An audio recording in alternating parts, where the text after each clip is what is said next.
May gagawin ulit tayo dito. Ito ay stand pan. Yan, stand pan yan. Okay, stand pan na electric pan na ang brand nito ay standard. Okay.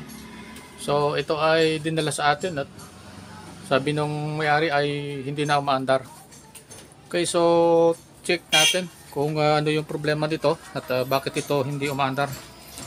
Okay, so subukan nating paandarin, tingnan natin kung uugong. Kasi kung uugong ito, okay pa yung medyo okay pa yung motor nito. Tignan natin kung may reaksyon. Sa 1, ayan, wala. Okay, wala. Naka 1 na yan. Lagay natin sa 2. So wala talaga, kahit vibrate, kahit ugong, wala. Sa 3, wala. Wala reaction. So hinahinala natin ito, nasira ang thermal fuse nito. Okay. Sira ang thermal fuse niya ng hinahinala natin.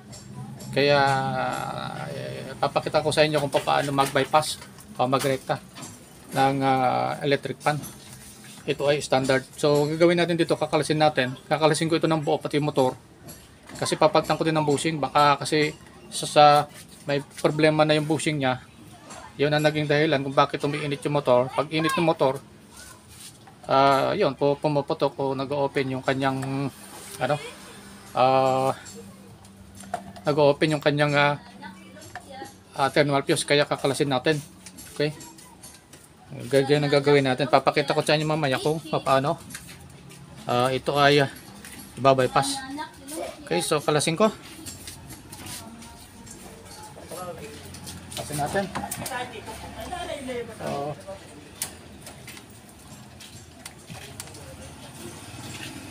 tanggalin natin itong guard lock nya, guard nya, lahat, pati LC, lahat tanggalin natin.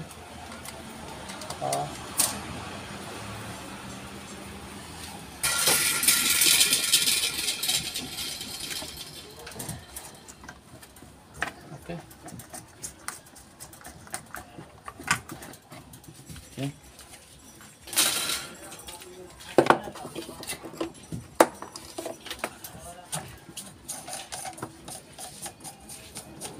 May dahilan kasi kung bakit umiinit ang electric pan, ang motor.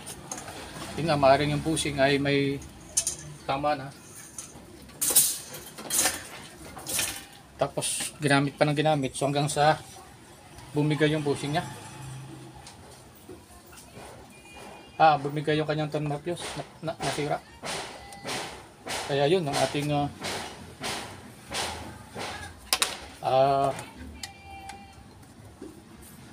kukonfirm pa natin kung sira talaga yun at i-rerekta natin.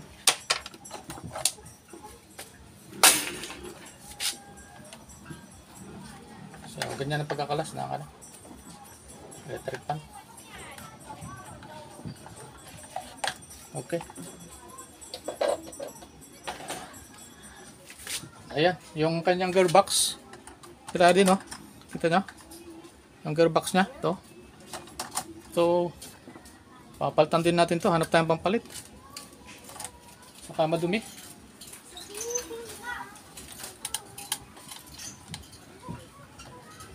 Hugutin natin siya sa stand nya para makapagawa tayo sa lamesa.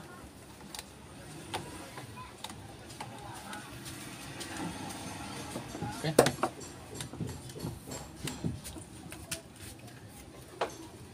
So ito, putulin ko na to. Ito, kasi color code naman yan pa. Kakabit na lang natin mamaya. Tapos hugutin natin. Tali natin kung mahugot. Okay, yan. So nahugot natin. Ngayon, lagay natin sa lamesa to. So lagay natin sa lamesa. Okay, so ito na. Lagay na natin sa lamesa para makagawa tayo ng medyo maganda-ganda. So ngayon, kalasin natin. Unahin natin tanggalin itong mamaya papakita ko sa inyo papaanong malaman na sira yung thermal fuse. Gamit tayo ng tester, analog, tsaka malaman ninyo. paano gumamit ng tester. Kalasin lang natin. So, medyo madilim yata dito sa ano. Medyo madilim ngayon. Ulan yata.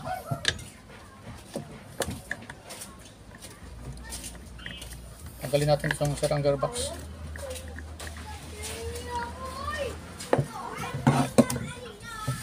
So, pag ang gearbox masisira yan pag napapwersa. Huwag natumba. Ayan. Masisira yung gearbox. Okay. Tapos, halasin natin tong ano niya? Motor niya.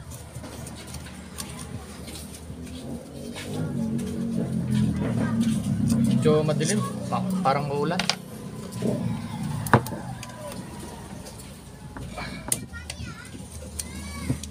Tanggalin natin mga 4 na screw. Okay.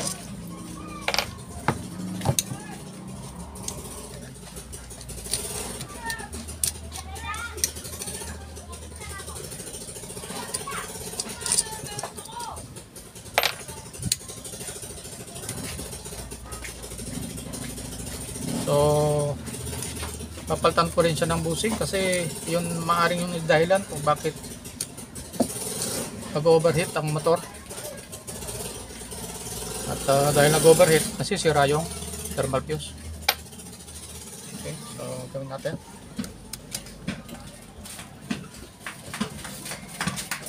Basic lang naman itong pagkakalas.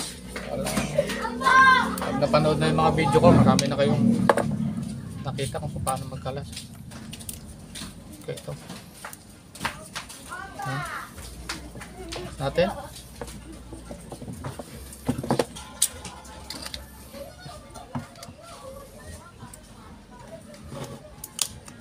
Okay.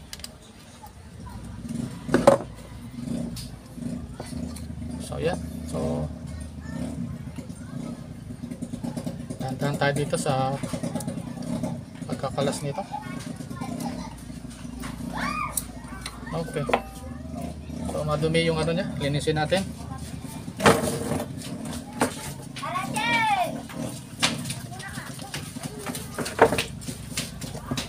Ito yung kanya stator.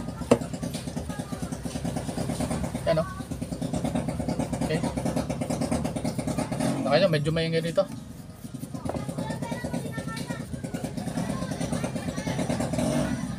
May nagagawa ng motor. Motorsiklo niya. Ang ingay. Ingay ng tambotso. Parang gagamitin dito sa pag nagkan. Bagong taon. Paingayin nila. Ayan. Okay, so yun ang thermal fuse niya. Ito. Ayan. So ito nasira dyan. Thermal fuse. Okay, so mag-erecta tayo. Mamaya papakita ko sa inyo. So hindi na natin gagalawin yung thermal fuse. Kasi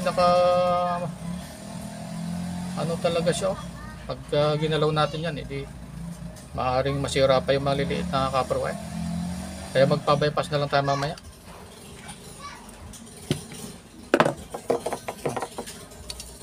Ang dumi ng ano. Linisin natin. Pangarumi. Tapos to.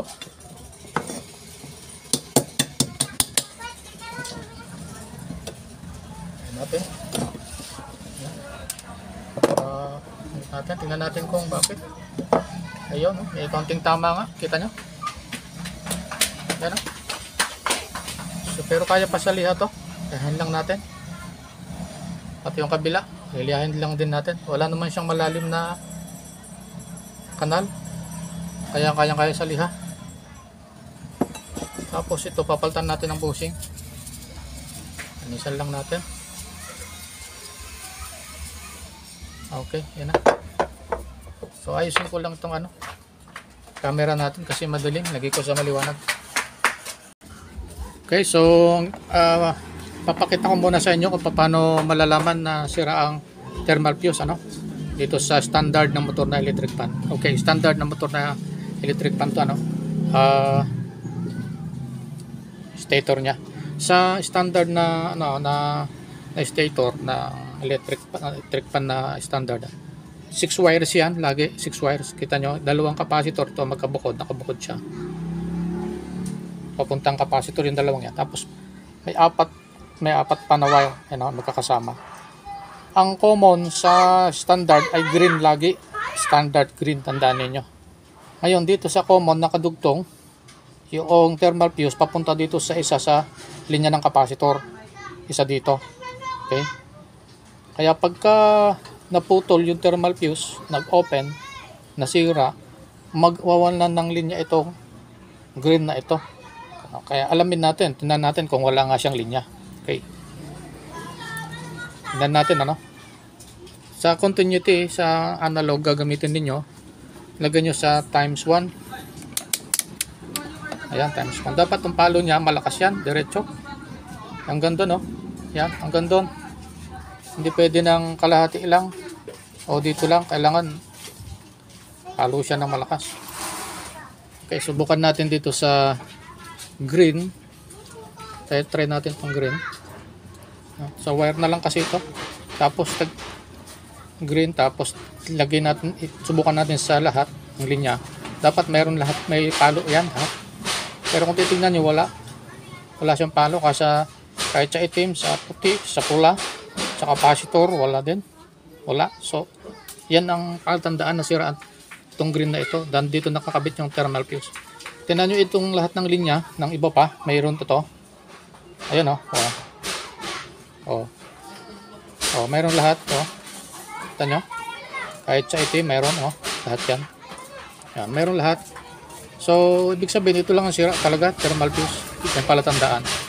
Pagka wala yung common, ang gulay green na yan, sa standard na motor na electric fan, sira ang thermal fuse. Kailangan palitan thermal fuse o bypass. Dito naman tayo sa analog. Sa digital, ilagay naman ninyo sa dito sa K. Ang ginagamit ko ay 20K. Tapat nyo dyan. Okay. Dapat may reading ito. Yan, okay. So, gawin natin, dapat yan, may pagka tinap natin dito sa green at saka lahat ng wire na yan, meron dapat yan, palo. Pero subukan natin, ano? Okay. So, try natin sa pula. Kita nyo, walang reading. Sa itim, wala din. Sa puti, wala din. Sa capacitor, wala din, Ngayon, gawin natin, try natin dito sa pula, sa isang linya ng capacitor, tsaka dito sa iba pang mga linya. Ayan, kita nyo, mayroon, may reading siya. Ayan, may reading siya. Ayan, okay. So, may reading siya. Ibig sabihin, okay itong lahat ng linya, maliban dito sa common na dyan nakakabit yung thermal fuse. Kaya, nasira yung thermal fuse, ito. So, naputol yan dyan sa loob. Kaya walang linya.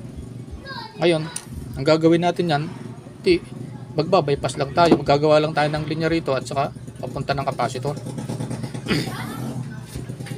Ay, paano malalaman na yung linya natin ay saan dito sa capacitor na ito, dalawang to? Saan tayo magtatap papunta dito sa common? At kaya gagawin natin common. Gagawin natin common, ano?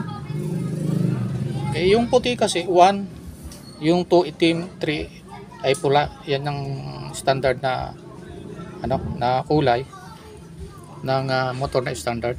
So pare-pareho yan sa mga standard na motor. Okay, hanapin natin yung mataas ang reading. Tingnan natin dito sa capacitor kasi yung 1 mataas ang reading niya kaysa 2 at saka 3. So mataas ang reading ng 1, yung sunod na mataas ang reading ay 2, pinakamababang reading ay yung 3, itong pula. So try natin, ano? Okay, ito yung 40 sa pula, dito sa pulang capacitor, kulay na pula. Ano siya? 0.40. Okay. Sa itim 0.44. So pataas, mali.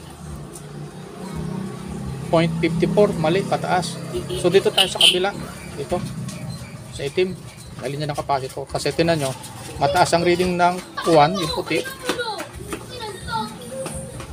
Yan, 70. Yung sunod, 0.70, yung sunod yung itim. Mas mababa yan, 0.66. Yung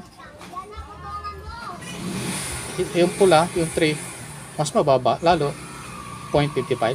Okay, kaya dito tayo sa itim, dyan nakakabit itong linyang ito ng common.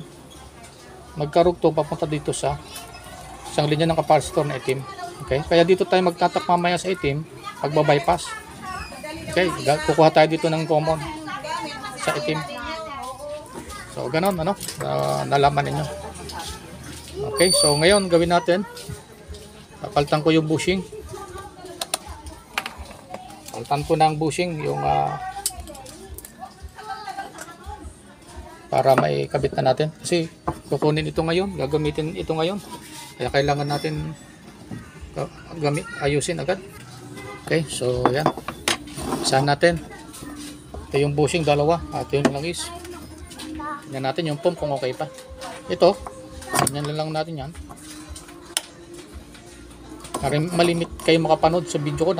Papalit ako ng bushing. Kaya parang basic na rin din sa inyo. Lalo na yung ganitong ng electric fan. Okay. So yan yung bushing na papalitan natin. Oh. Ito yung pump. So ngayon gawin natin.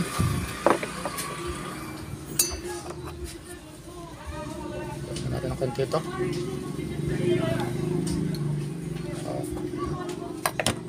So obserbahan lang nyo. Lagyan natin ng miss. Ito'y motor oil. Bago. Pero kung gusto nyo nung use oil, yan naman, ng motor oil. Hindi pwede mantika. Madaling masunog yun. Ganun ang ginagawa ng iba, kaya nasisira yung nila. Okay. So,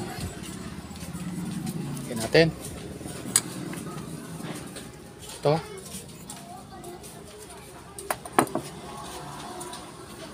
Ayan. Ito. Kanyang flower. Huwag nyo kakalimutan ito kasi ito yung nagpapahigpit sa bushing. Dapat mahigpit yung bushing.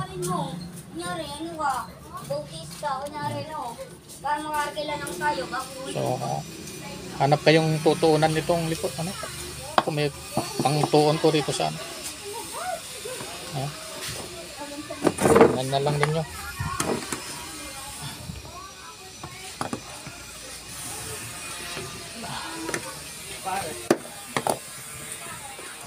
Ganyan lang.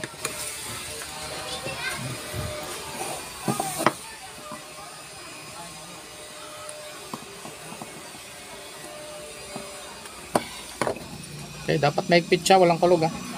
Tapos yung bushing ganun din, mahigpit, hindi maluwag. Okay, ayos. Laglang ko lang ulit ng para okay. Okay na. Okay, so okay na itong isa. Ito nang isa naman. Ito natin.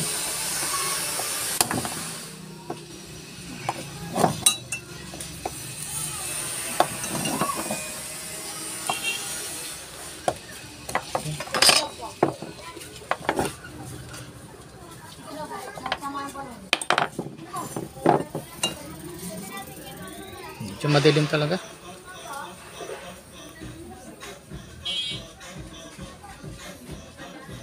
Huwag nyo kakalimutan na lagyan na langis. Ito ang buhay ng electric fan, yung langis.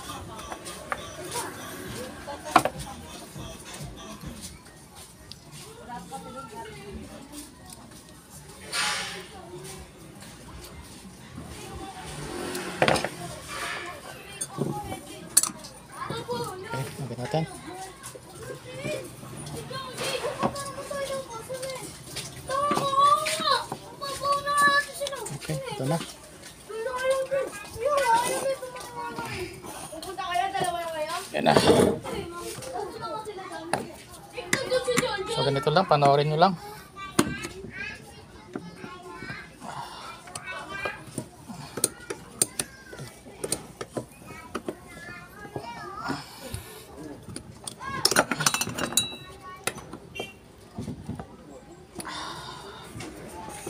Okay.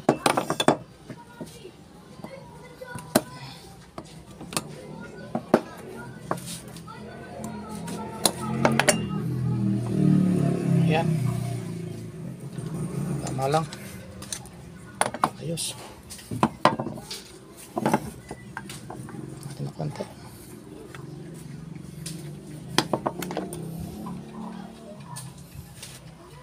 So, okay na. Lalagyan na natin. Liyahin natin itong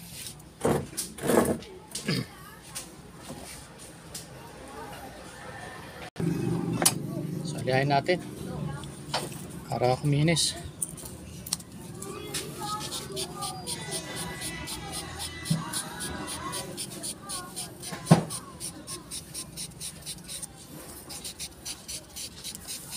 Kaya pa naman. So, ganun ang papalit ng bushing. Tsaka pag prepare nitong shafting, liyahan nyo to, dapat makinis na makinis to. Kabila.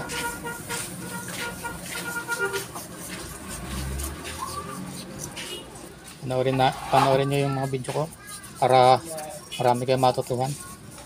Karoon kayo ng ideya. Pwede nyo itong gawing trabaho. Hanap buhay. Okay na, inis na. So ngayon, simbolin natin ulit. Simbolin natin siya para okay na. So buuin na natin, ano? Ang gawin natin, lagyan natin ng langis to para madulas na agad siya.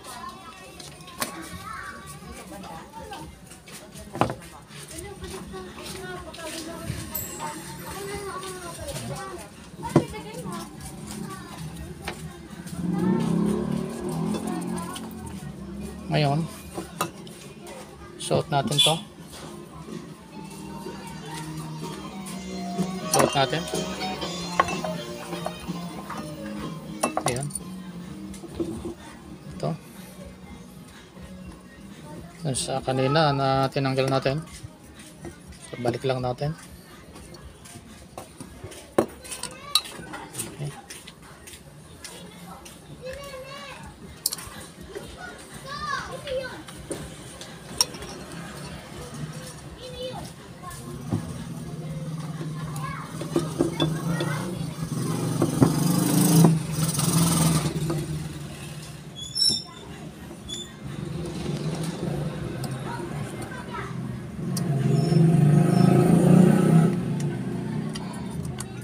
Okay.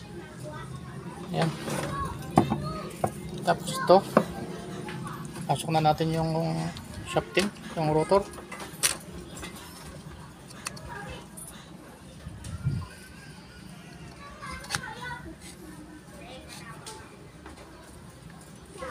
Okay. Itong isa.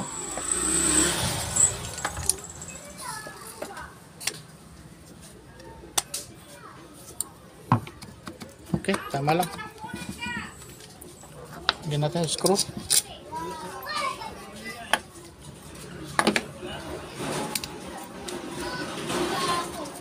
So, pasensya na kayo. Medyo maingay talaga dito sa shop ko. Tigaan nyo na lang yung ingay. Matututo naman kayo. Subscribe kayo sa channel namin. Nag-like din ninyo yung aming mga video. At i-share. Para marami ang makapanood. Makinabang din sila. Okay. Okay.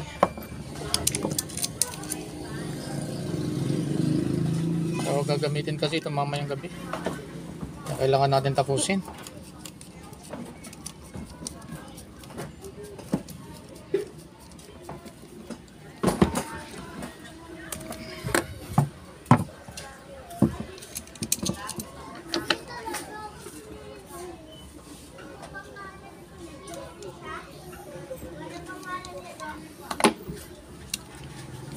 na lang. Tapos ilalagay ko sa stand para may kabit natin yung wire niya na pinutol natin. May kulay-kulay lang naman yan pagkatapat-tapat lang.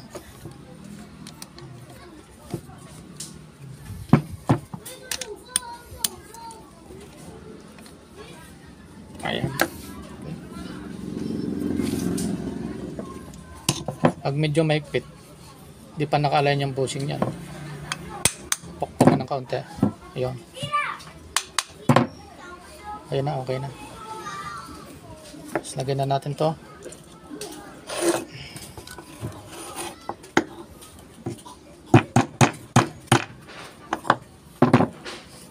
Okay, lagay ko sa stand. Tapos, wiring na natin, ano? So, lalagay ko lang sa stand. Okay, so, nailagay na natin sa stand. Ayan. So, ang gagawin natin, wiring natin yan. Pero bago natin i-wiring, so, yung gearbox niya kanina nasira, ito. Sira, o papalitan natin ito. So, pwede naman ito, ayan. Ayan. Kahit wala dun sa ilalim, yung bilog kanina malaki, pwede naman to. Mga mga China na mga mga gearbox. Pwede yan, match yan, match. Okay, lagyan natin. Ito.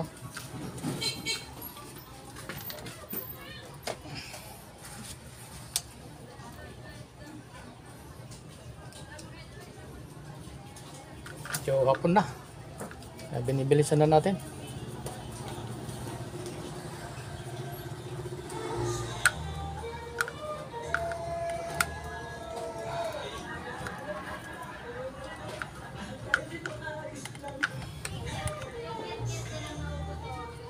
Okay. Okay.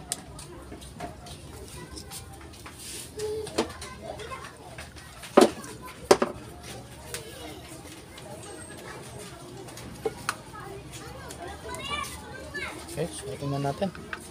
So okay naman. Gumagalaw naman siya.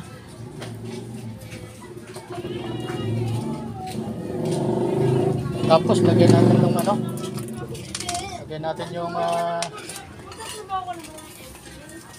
itong capacitor niya.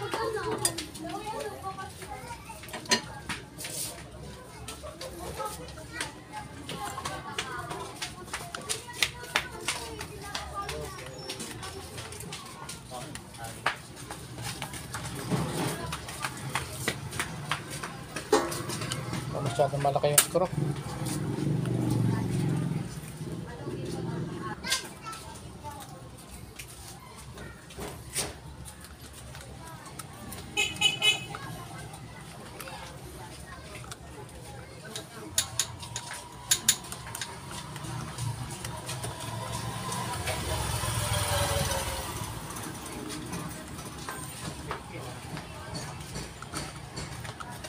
Tapos wiring na natin.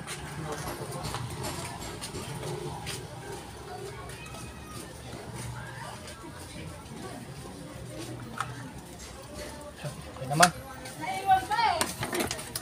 So wiring natin, tapat lang natin yung mga niya. Yung mga dito sa capacitor, dun sa pula.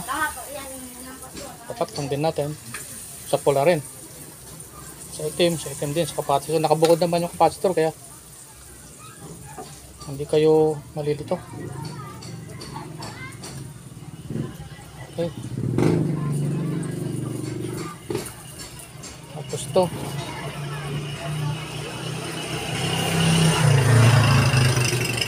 Green. Anong kulay yung pagtatapatin lang ninyo.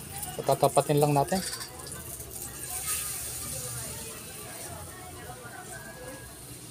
White, saka white.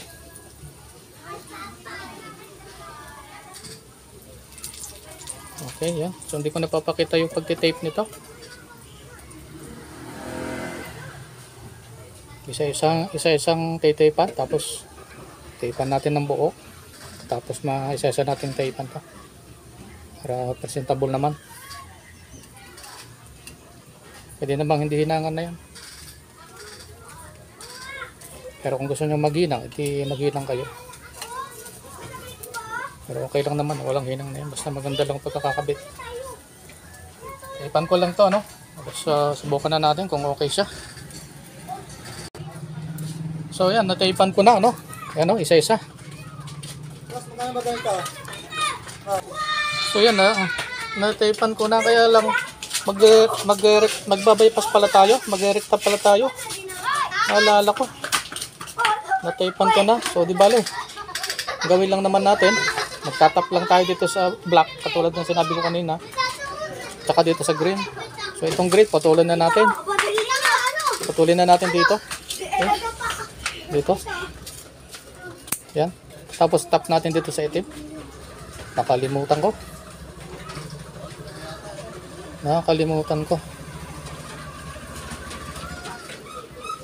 So dito na lang tayo, magdugtong tayo.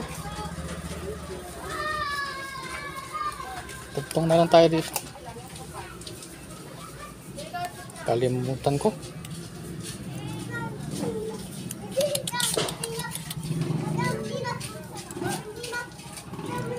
Ito, magkaano tayo dyan. Magkadugtong tayo.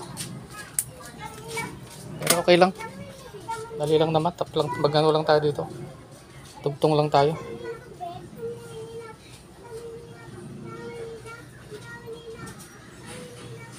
Papunta rito sa itim. So itim na to. So ganyan yung pagbabypass. Sisira yung common.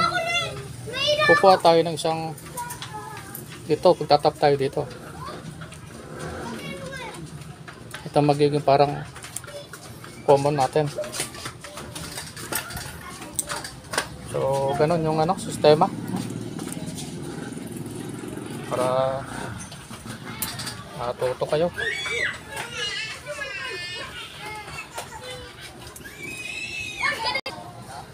Okay, so ito, tatap na natin dito sa isang linya ng capacitor, yung itim, yung black. Ito ba kanina yung tinesting natin? Sana ito nga yun, hindi ko nakalimutan. Sabagay, madali lang naman. Kung baliktad ng ikot, lilipat lang natin doon sa pula. Sa kabila, sa pula. Okay, so taipan lang natin. Tapos try natin kung okay nga yung ating ginawa. Okay. Tapos titaipan ko mamaya ito ng maganda. Buo. Para presentable siya. Ihapon na ba kanyan? Kalimutan ko pa, bypass pala tayo. Di bali, ganun din naman yan. Nakita nyo naman yung proseso. Tap kayo dito sa common, sa green, papunta dito sa capacitor.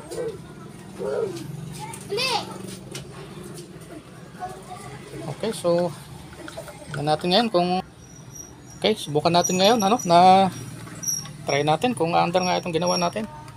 So ano natin, saksak ko. Tapos ilagay ko sa 1. So yan.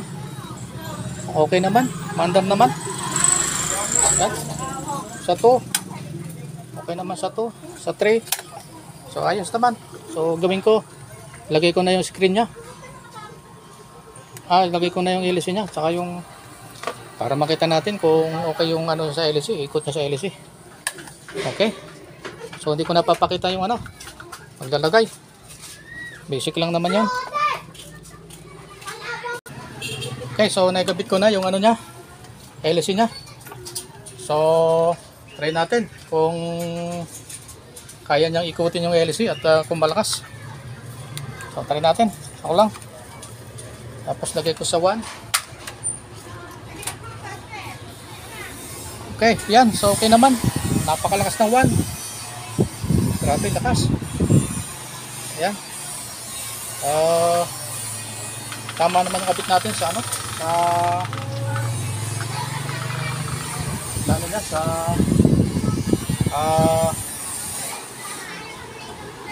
bypass niya, ano. Lagyan natin sa ano, sa 2.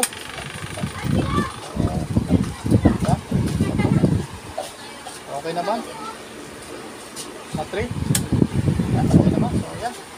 Subscribe kayo sa channel namin. Sana may natutuhan din kayo. Share din niyo at like ang aming mga video. Okay? Ano ulit?